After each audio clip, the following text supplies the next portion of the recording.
I'm Zander Abrams, and this is the Matt Balaker podcast.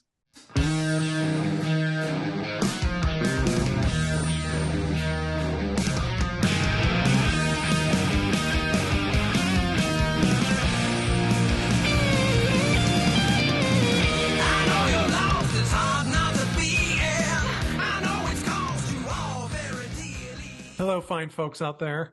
Please do me the favor of subscribing to this program and insisting that 5 of your friends do the same thing. Today's guest is a VIP of the program. He's the founder of the Cannabis Policy Forum, a former DC insider, and a longtime Minnesota Timberwolves fan. Please welcome back Zander Abrams. How you doing, Zander? Matt, great to be back on the show. Am I your first repeat guest? Like, how many am I, or in a long line of show regulars? 5 of repeat guests. I think Jordan Euclid from Key and Chris Linden has been on a couple times. Oh, great people! I love Jordan. I love him too. So you're in fine company, and that's a ideal transition to my first question for you. Who are your top, call it 2 or 3 Minnesota Timberwolves players? And they can either be just your favorites because they're the best or the most enjoyable to watch play basketball. Ooh. So this has been coming up a lot lately. I'm from Minnesota, born and raised, Minnesota sports fan, parents, grandparents that were born in the U.S., all kind of coalesce around Minnesota. And I live in California, so it makes you even more like galvanized for your home team.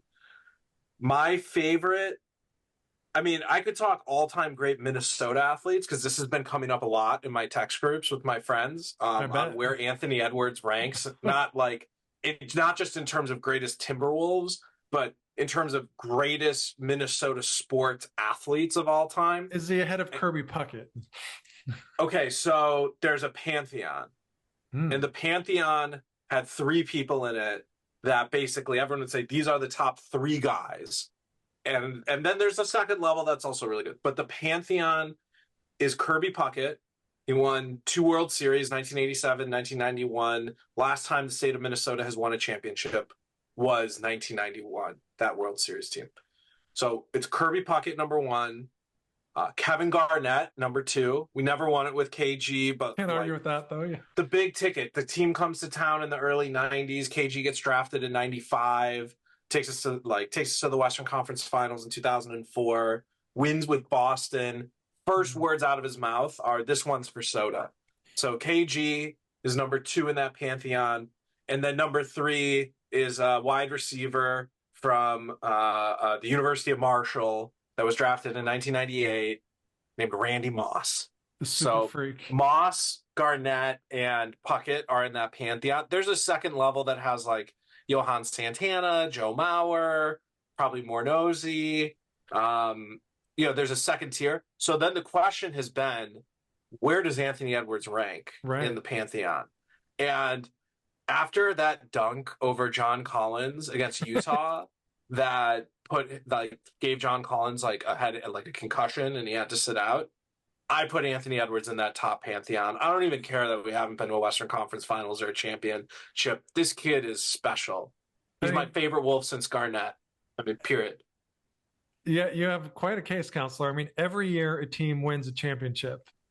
Not every season does someone do a humiliating dunk like that. So, I mean, you can argue that that's more valuable than a championship. I'm curious, I know our listeners want to know, where's Chris Carter in the mix? I mean, all he did was catch touchdowns, and I think he was with the Vikings his whole career. And I know No. He came over from Philadelphia a couple years before Randy. So we get Randy in 98. We had gotten Chris Carter a couple years earlier, and he had kind of washed out of the league, or washed out of Philadelphia. He had a pretty serious cocaine problem that he talks really openly about. So we kind of take Chris Carter and then Randall Cunningham, who also was on Philadelphia, and he was a backup to Brad Johnson in 1997. Then 1998, Cunningham becomes our starting quarterback, and you have Carter, Moss, a wide receiver named Jake Reed, and Robert Smith, who comments on college football now, and it was the greatest offense of the time. So Chris Carter, probably not, could be second level for sure, no lower than third level greatest Minnesota sports athlete of all time. Oh, that's good to know. And that, I think it was either 98 or 99. The team with Carter and Randy Moss, where they're one kick away from the Super Bowl, 98. was probably the best non-winning Super Bowl team I can remember. And our kicker, a guy named Gary Anderson, yes, had not missed a field goal all season or all playoffs. He was absolutely perfect, and then he wasn't. But to be fair to him, because I went to Hopkins High School, his kids went to the same schools I went to, and they were roughed up after. And Gary Anderson used to, at the high school, outside of my classrooms, kick field goals way after he retired. Like he just used to go to the football field and kick field goals. So what people miss about it is we missed that to win in regulation, and then we went to overtime and we just kind of crapped the bed. It's not like that was to win the game. It was like that was to make sure we didn't have to go to overtime. Right. It's like that Cubs player who had fan interference, but he didn't catch the pop fly ball. Exactly. And everyone's like, that's why they didn't win the World Series. Like, no, you had a whole other game to try to win it back. So don't blame it. Exactly. It was just like, so the only time in Minnesota, we're very cursed as a fan base, and there's always something really weird in our losses. Like Gary Anderson is perfect and misses a field goal in what was it, in 2004, the Western Conference Finals, when the Wolves lost to the Lakers. Tim Donaghy was officiating that series as well, and it would later come out, not by the NBA's own admission, not by the NBA saying, hey, refs are crooked, refs might be gambling on games, not from the NBA, but from the FBI and the Department of Justice that blew the whistle on it. And it turns out Tim Donaghy was gambling on that game as well as the Sacramento game. So it's like we lost, but there was a lot of weird fouls in that game, and the guy who was the ref went to prison for gambling. So that was weird in 2004. Then I don't think that would have reversed Derek Fisher's famous 0.4 second shot. I just have to throw that out there as a Laker fan. But that was against the Spurs, not the... Oh, you're right. So that was a Kareem Rush game. We got eliminated in 2004 by a guard named Kareem Rush. I know Kareem Rush. His brother went to UCLA. And so, yeah, if Kareem Rush was the reason you lost, there was some shenanigans. So yeah, you've already corrected me twice. And I'm sure there's going to be more as this program goes on. He had like 6 3-pointers in an era where there was like 80 points scored in an NBA game. Like Kareem Rush, it's the equivalent. Excuse me, it's the equivalent for like Utah Jazz fans and saying like Terrence Mann in the second round of the playoffs pieced the Jazz when the Jazz were the #1 overall seed. So it was like there's the Kareem Rush game in 2004. 2009, the Vikings have Brett Favre on the team, and we're rolling again, and it's like Favre and Sidney Rice and Visanthe Shanko and Percy Harvin. I mean, we're getting deep Minnesota. We're only like my friends in my text group know who I'm talking about here. But then we go to the NFC Championship game, and it's Bounty Gate. That was the Bounty Gate game, and there was really hard hits put on Favre.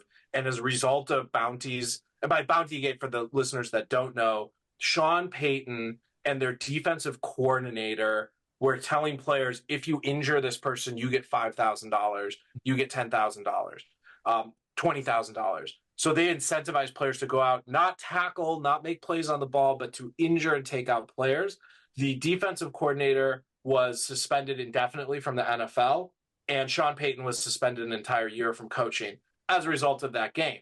So then it's like, okay, then we do. So the one time we were really beat straight up, flash forward a couple more years, we have Stephon Diggs, and there's the Minneapolis Miracle where we throw like an insane pass, and it was Case Keenum was a backup quarterback. Case Keenum to Stephon Diggs.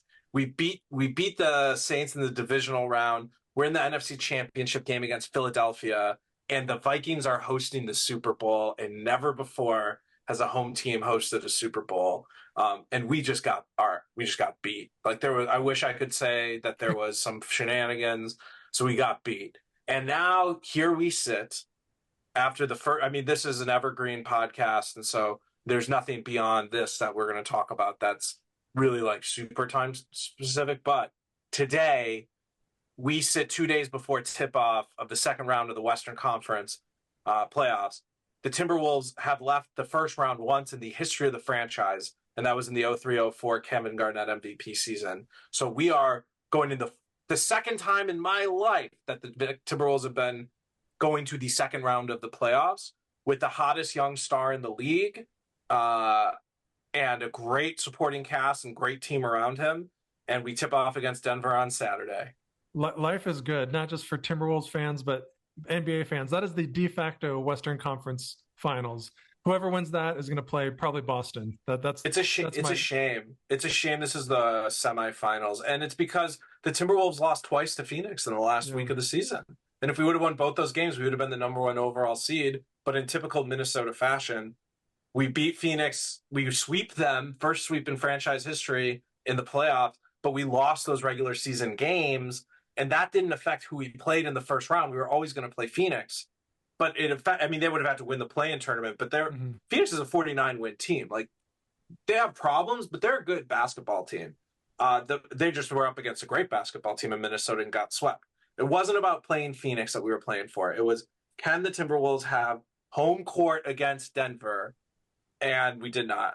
And so so we're going to be going on the road, but we play them tough every year. They're in the division. Like, we play Denver at least 4 times a year. We beat them one game last year in the playoffs. No Naz Reid. He had a hip injury, coincidentally, against Phoenix. And no Jaden McDaniels. He punched a wall and broke his hand. He broke his So we're going to have great players playing. We're all, great basketball. So we're all optimism today, and this might change later. But I believe in this team. I believe in Anthony Edwards. I believe in Chris Finch. I believe in Rudy Gobert. Can't not believe in the Stifle Tower. I believe in Nickeil Alexander-Walker. Do you believe in anyone in their G League affiliates? But I believe in Leonard Miller. I believe in Dacian Nix. I believe in Luka Garza. I mean, Dacian's not suited up because he's a 2A guy, but Leonard Miller's legit. Garza's getting shout-outs. Well, I know you're genuine, Zander, because you're using we and not in the royal sense. Like, this isn't the Timberwolves. It's we lost to the Suns, and we're going to do this. So, there's other things to celebrate besides our favorite Minnesota basketball team. We had some big news this week, and we wanted to have you on the podcast anyway, but it was serendipitous that there was probably the most significant cannabis legalization news in the last decade. I don't want to spoil it. Can you kind of divulge for our audience out there what happened? Okay, so what happened is, as you said, took the words out of my mouth. This was the most consequential federal action of cannabis policy in over a decade. And this is the third most, or I'm not to say, but similar with Minnesota athletes, there's a pantheon. I'm not going to say what's the most, but I would say the 3 most consequential federal actions for cannabis policy is, number 1, this is in timeline order, there's no order of importance. It's all important. Number 1, cannabis getting added to this Controlled Substance Act scheduling system as a level 1 drug. This is probably number 1 timeline wise, where I say this is at the same level as heroin.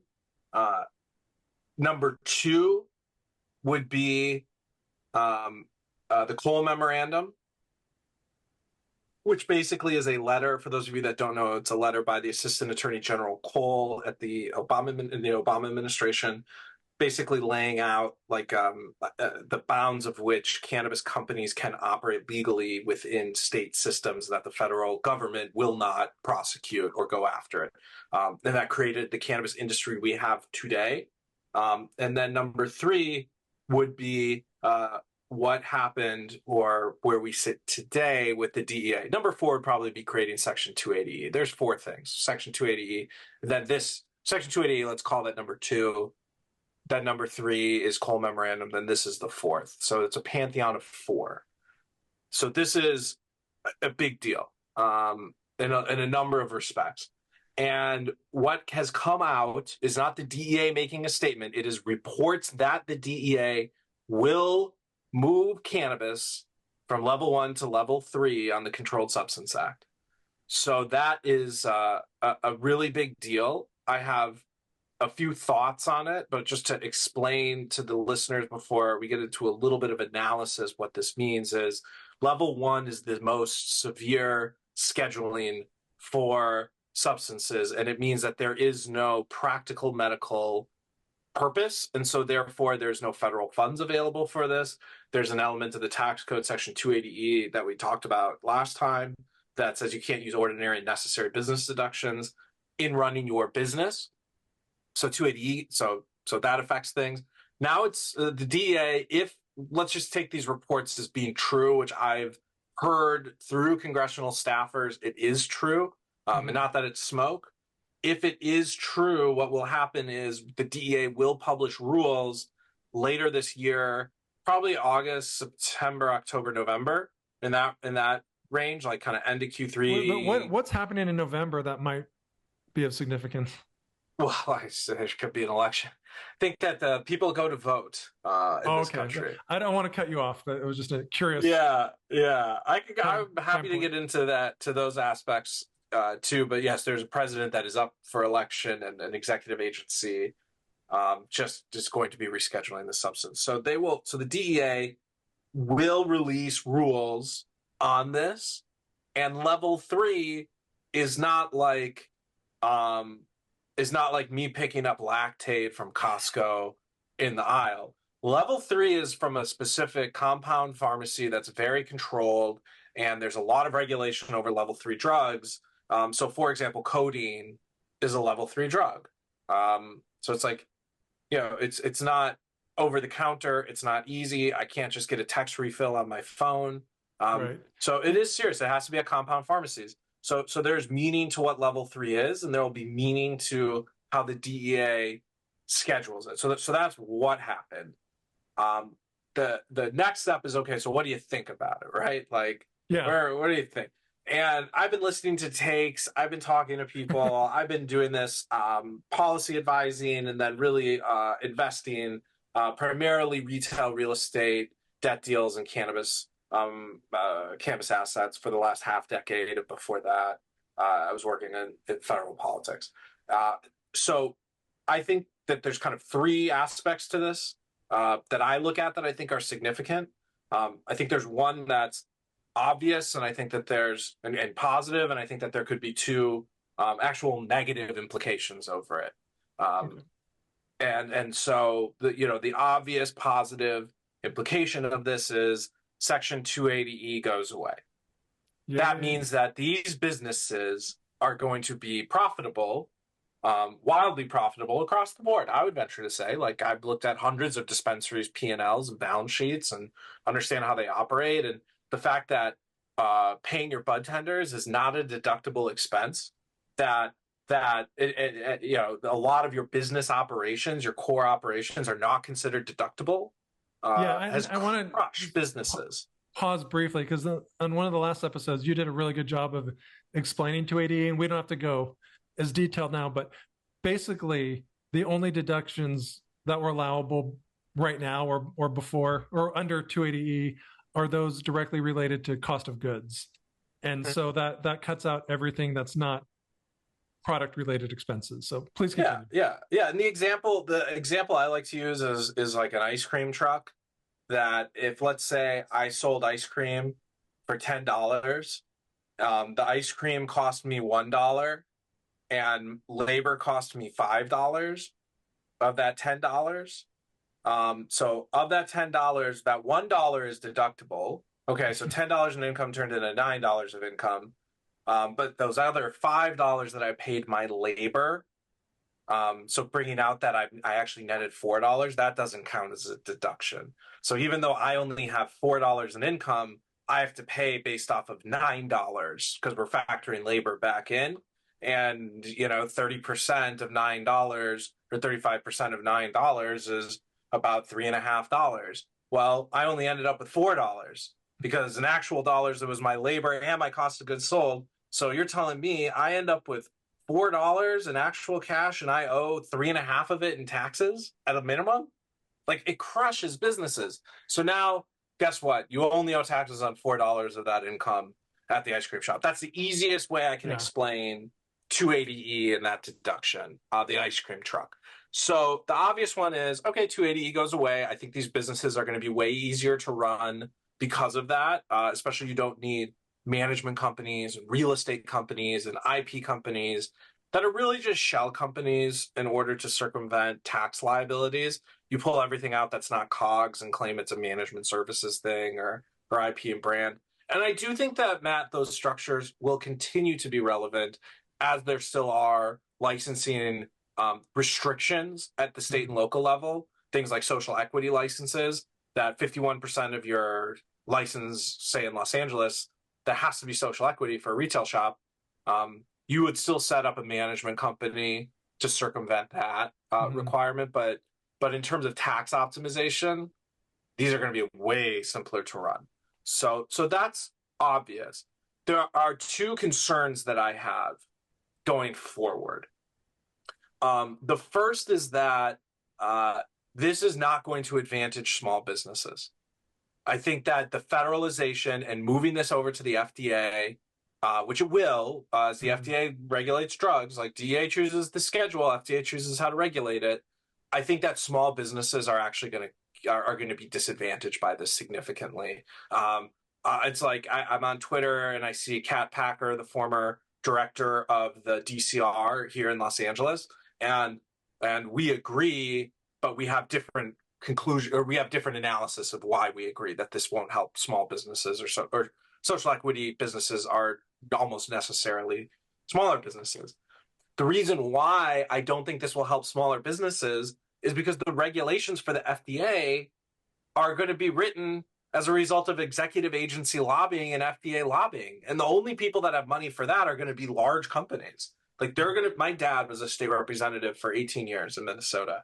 And he had a saying, you either have a seat at the table or your name is on the menu. And none of these small businesses are going to be able to afford the executive agency lobbying to forward their interests. So I don't think this is going to help small businesses. I mean, it does in the fact that you can, for reason number one, no 280E, you're going to run well.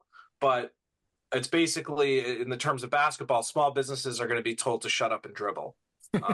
So they're not going to be part of that process. And then the other piece of this that I find to be potentially problematic is that if this is a level 3 drug, this is going to be regulated like a level 3 drug by the FDA. And I think the state systems I have serious questions on how this is going to go into effect, because currently the posture for state and local governments as it relates to cannabis is the feds, through the Cole Memorandum, have basically said, we're not getting involved. Mm-hmm. Therefore, as a state, states do whatever they want. States in the 1st, 2nd, 7th, and 8th judicial district in the United States, appellate district, maintain arguments, and this has actually been struck down in a few jurisdictions, but maintain the argument that the Constitution of the United States and jurisprudence of the United States does not apply in cannabis because it's federally illegal, and so the Constitution doesn't apply. So that's why you have things like discrimination of products between states, different tax amounts. Like you're charged a certain tax amount in the state of Illinois if you're from Illinois versus you're not from Illinois. And when it comes to taxation of goods, generally speaking, we are the United States of America and we're not 50 different states.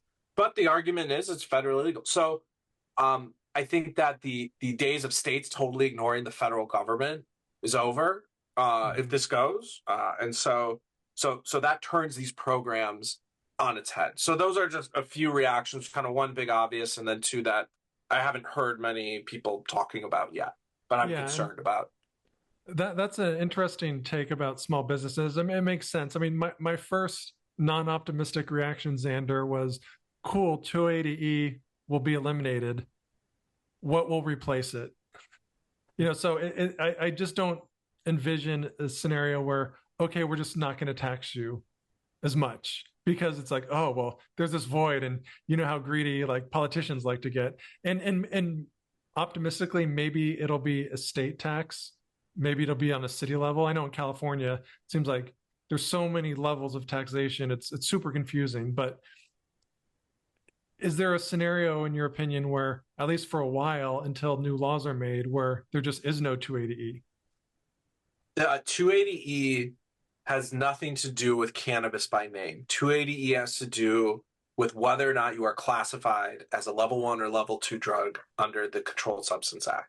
So if it is reclassified as a level 3, 280E goes away right away, and there's a 3-year look back. So MSOs don't pay their federal taxes. They declare their taxes, but they don't pay them because the interest rate is way lower than if you go to a mid-market lender in cannabis. And you're not going to find a lender in cannabis that's going to do a $500 million loan for you. So I don't know if there's $500 million to be loaned. It's like, with the exception of, I think, GTI, almost no MSO pays their full federal obligation. So they'll get major tax relief in a 3-year look back. I think the tax question is incredibly fair for how this will affect other taxes. However, the implementation of the tax isn't going to be what slows it down. Believe it or not, Matt, the federal government is really good with coming up with taxes and really good at implementing them. Like, that's a solved problem here in the United States. Don't worry about it. The problem is it's twofold for timing. One is a lot of these local tax regimes were put together without ever thinking about a federal tax rate. So, okay, the feds put an 8% excise tax rate on. State of Washington, tax rate's 50%. So, okay, so cannabis is now almost a 60% tax product in the state of Washington. Los Angeles, 35%. Okay, the feds put an 8% tax on. Okay, now this is like almost a 50% tax rate. We're almost where Washington is. We're at 43%. So that compounding of taxes is going to make this product way more expensive. And then in terms of how this is going to be rolled out, this is going to be rolled out by the FDA, and it's going to be rolled out as a result of good policymaking and not politicking.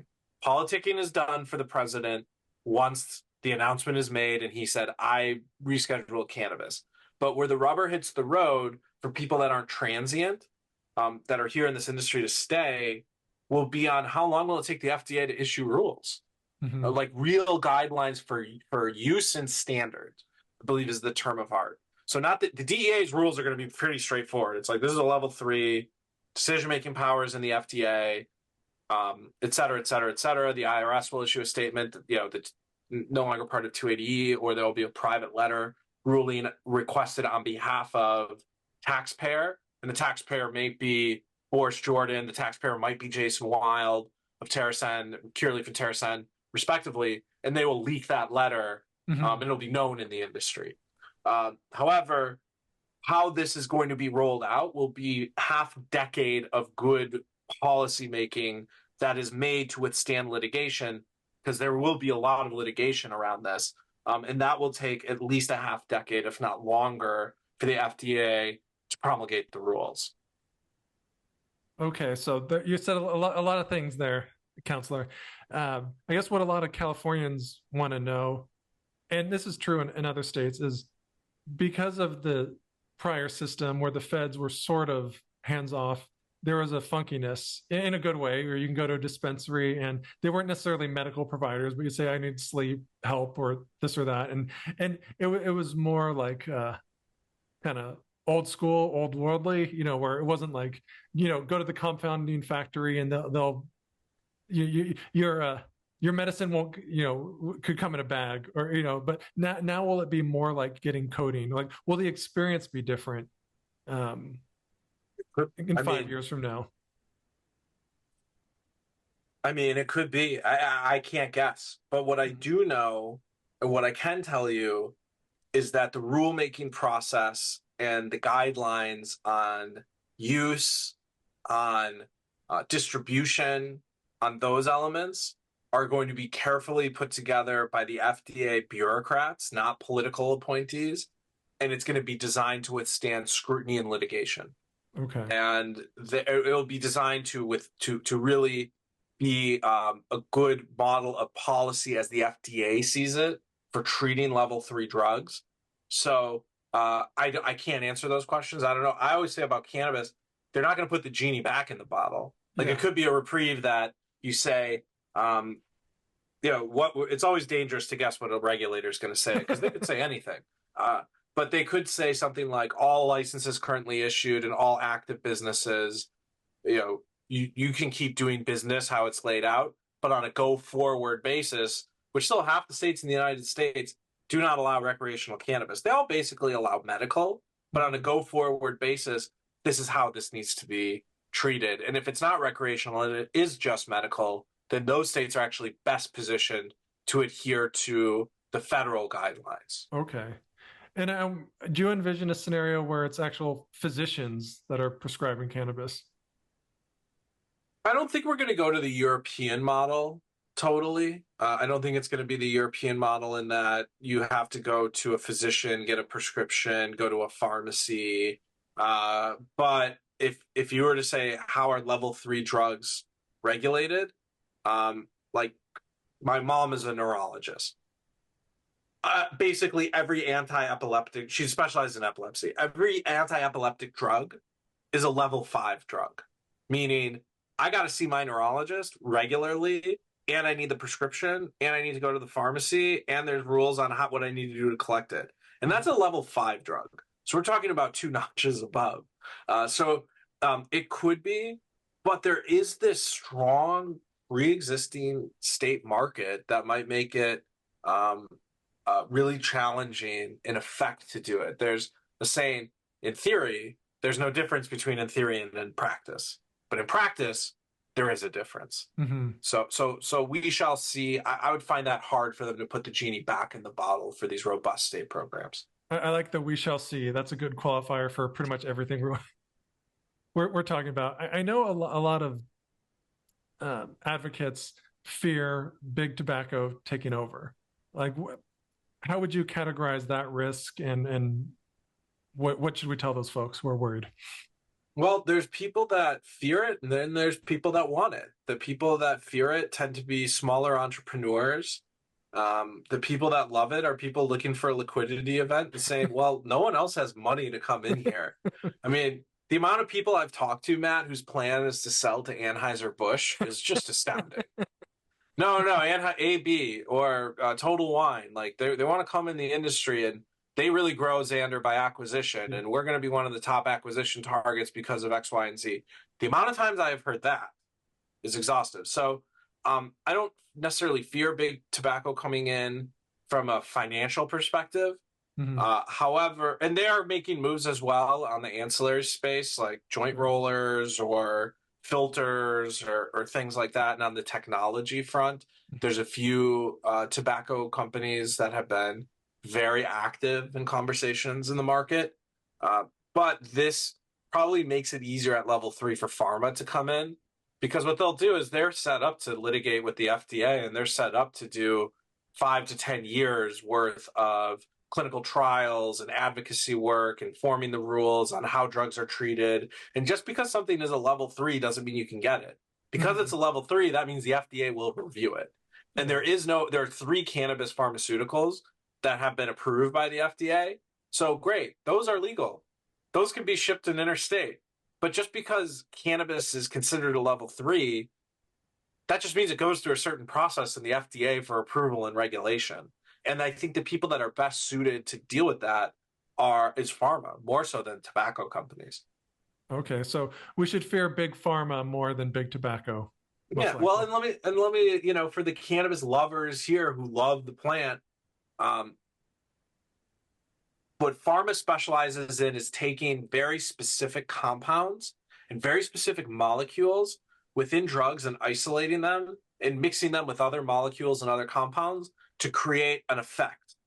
And so if it's pharma, you're not going to get like, blue haze brought to you by Pfizer. It's not going to be that. It's going to be a pill with very specific cannabinoids, like THC or CBG or something, isolated with other things. That's going to be used as a Ozempic alternative for weight loss, and you're not going to get high off of it. Well, so it's very different, Matt. And I mean, I'm being a little tongue-in-cheek about kind of bashing big pharma because it's fun, but there's also some real benefits. I mean, if you're looking at a lot of the drugs of abuse now, they're usually in grandma and grandpa's medicine cabinet, and if we're replacing opioids with cannabinoids, I think that's a really huge, and I'm not even being facetious. I mean, I think that's like a giant win for life expectancy among young people. Oh my God. I mean, if instead of taking the whole cocktail of pharma, you can just take a plant. That would be great. I mean, why I was laughing at that was I was thinking, my brother recently had kids. I know you have kids. Mm-hmm. And your kids aren't little. My brother had twins like a year ago. They're still Uh-huh. really small.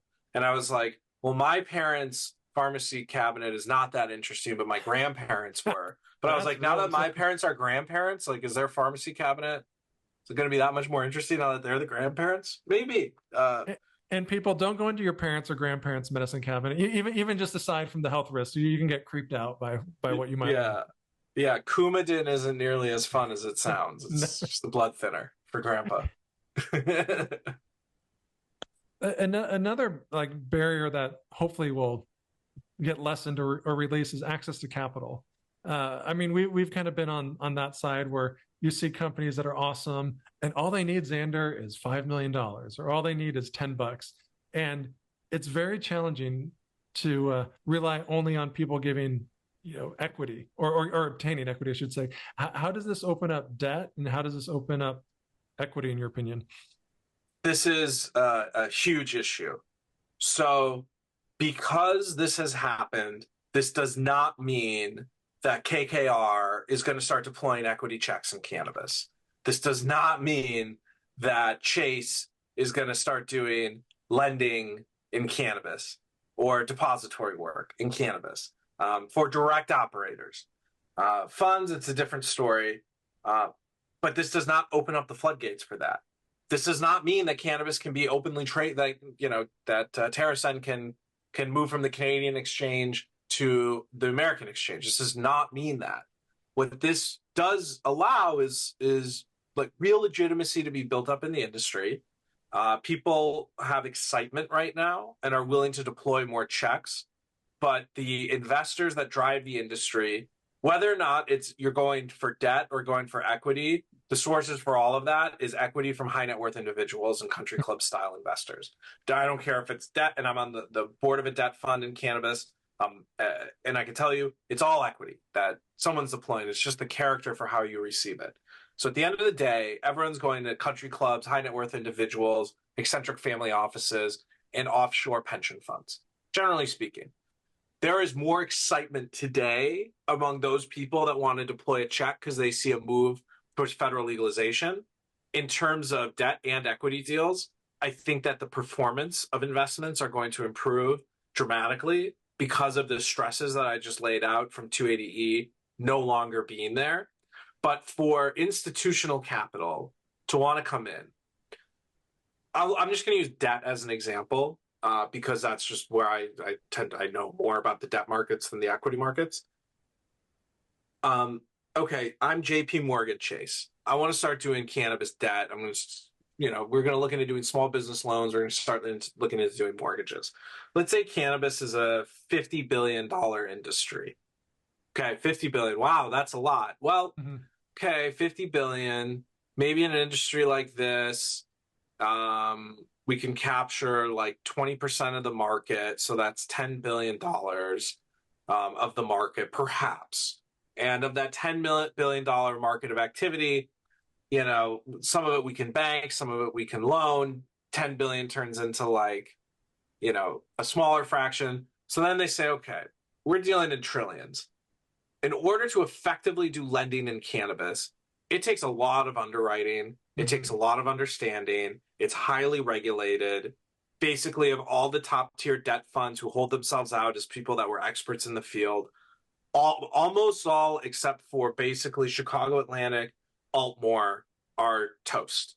And there are others that have come in, and like AFC Gamma, I believe Len had said they were leaving cannabis lending, and now they're back in.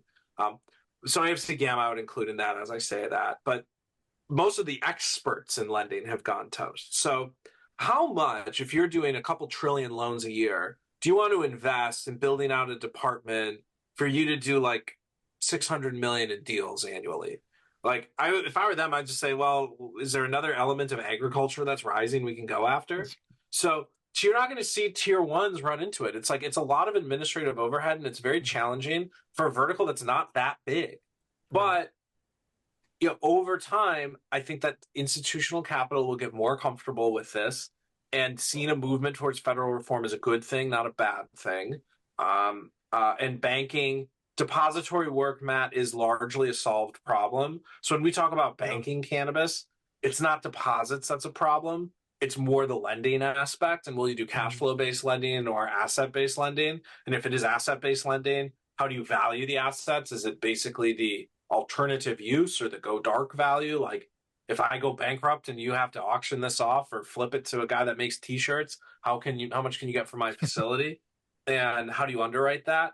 And will you lend on it? And what type of loan to value? Like maybe I'm getting a little too nuanced here, but those are the questions that I think are going to be answered a little bit more easily for mid-market banks on the lending front as a result of this decision. But this does not mean I can go into JP Morgan Chase and get an 80% loan to value mortgage at, SOFR plus 2.5. Like that's not happening. No, sadly, no. But how is this influencing your trajectory? Like, how does this change what you want to do going forward? Well, my podcasting and interview schedule has gotten a lot more busy as a result of this. I'm glad I got you early. How does this change? I mean, I think for me personally, I've been in this industry for 5 years. 5 years in cannabis is like 25 years in other industries. I'm starting to get a little gray on my sides. My front line is receding a little bit. It felt like at Benzinga that this last Benzinga Capital Conference, which Jason Raznick does a wonderful job as that being the center of gravity for cannabis finance, there has been a feeling that we are walking through thick mud and that nothing is going to change. And the only way to grow the industry is by new states opening up or new countries that we're going to. It's like Boris Jordan from Curaleaf spends a lot of time talking about Germany. Germany is smaller than the size of California. Curaleaf pulled out of California. It's like, okay, so you can't compete in this market. So now you're going to go to Germany to go after a smaller market. And there's really good economic reasons why he's doing it.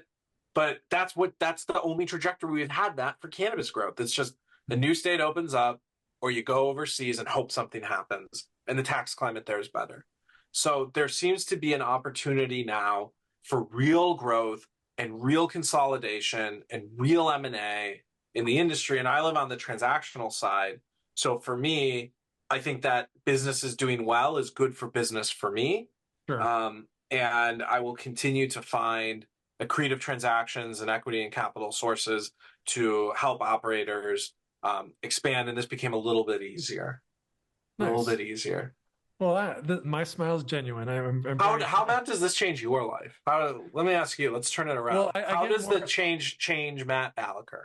I'll have more podcast listeners because just by attrition, a lot of my favorite cannabis investing podcasts just are no longer. I mean, there's still some, but I also work in transactions from time to time. I've also been burned, so I remember I've been tangentially involved in this since 2012. So I've had a lot of ups and downs, but on the transactional front, it is exciting, especially for M&A and for any sort of business combination, reorg. It's like just a jolt of light. It's so exciting. And again, it just happened. So I've been burned so many times. It's like, he said he'd call me and he hasn't. So, I have a little bit of I'll believe it when I can see it, but that's just because of PTSD from the last decade. But I think he said the money was about to get wired to him, and then he would pay me when he got it, and I haven't heard back. Where to go? I'm also not looking forward to almost like the Bitcoin style of just like the lamest deals you'll ever see, just because it's in vogue again, like that. Mm-hmm. Like everything will be the Amazon of cannabis, and I don't want to see those. Do you think this pulls it back in vogue? I mean, it was the hot meme-worthy thing in the late 2010s.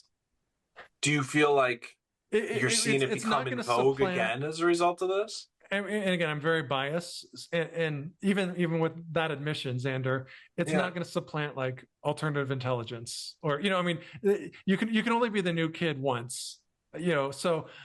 In a way, it'll make it more legitimate because once that initial fervor died 9 years ago. I mean, let's be honest.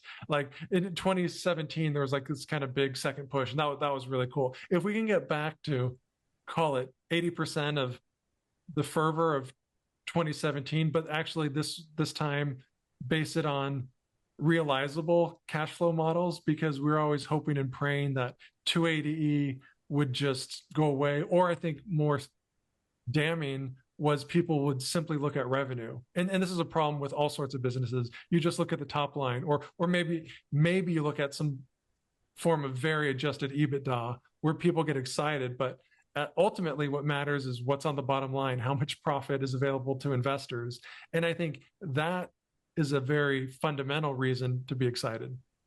There was a company that I met with in Minnesota, where my home state, where there is a very robust hemp-derived THC market, where hemp-derived THC, Delta-9, the real McCoy, as long as it came from a hemp plant, you can sell it on tap, and you can sell it in gummies, and you can sell it anywhere. And there's no regulation around it. And it's been a fascinating market. And I met with a company that is doing, they have a couple brick and mortar, and then they have they're primarily D2C. They are a delivery partner with DoorDash. Cool. And then are doing some other stuff with other big companies. And they've been doing it for like a year or two. And I was like, okay, what are you doing? And he goes, well, it's okay. We just got started. We're doing like $4.5 million in revenue. I go, oh, well, that's interesting. And he goes, and we're doing about $1.5 million bottom line. And then I go, you are more profitable than almost every cannabis company in the state of California. And I saw the look on your face. It's like, that's only the look on our faces when we hear those numbers is only because we've been dealing with cannabis businesses. Exactly. Because you look at other businesses that are taxed normally and you're like, oh, got it. So if you are doing $4.5 million in revenue, you should have significant bottom line if it's being ran right. So I was like, oh, got it. And now I think that we are more as an industry over the last couple of years, way more bottom line focused. I am, at least. And I don't really buy the hope anymore, because like you, I've seen if you just get us $3.5 million to $5 million and we turn around and clap our hands, something will happen. Or the way I put it is, there was a South Park episode years ago when we were kids with underwear gnomes. And they would say, and this is the typical cannabis pitch deck I see, it's the same as the underwear gnomes. They say, when Tweaks, all his underwear is getting stolen and he doesn't know why. And it finds out that it's a bunch of gnomes that are stealing his underwear. And they go, okay, what's your plan? And they say to the boys, they go, step 1, steal the underwear. Step 2, step 3, profit. And it's like, yeah, that's a cannabis deal. I think there's no better way to conclude this episode. But Zander, where can people learn more about you? I know you're super in demand. Where can we funnel this? You can find me on the Matt Balaker podcast. And you can find me on www.cannabispolicyforum.com, Twitter or X under Zander with a Z Abrams, LinkedIn, as well as my other investment website, artaniscap.com, Artanis Capital. So that's where you can find me. We'll put the links in the show description. Zander Abrams, thank you once again for joining us. Really appreciate it. Thank you. Thank you for listening to this episode of the Matt Balaker podcast. To learn more, please check out mattbalaker.com and encourage your friends to like, subscribe, and share. Really appreciate it.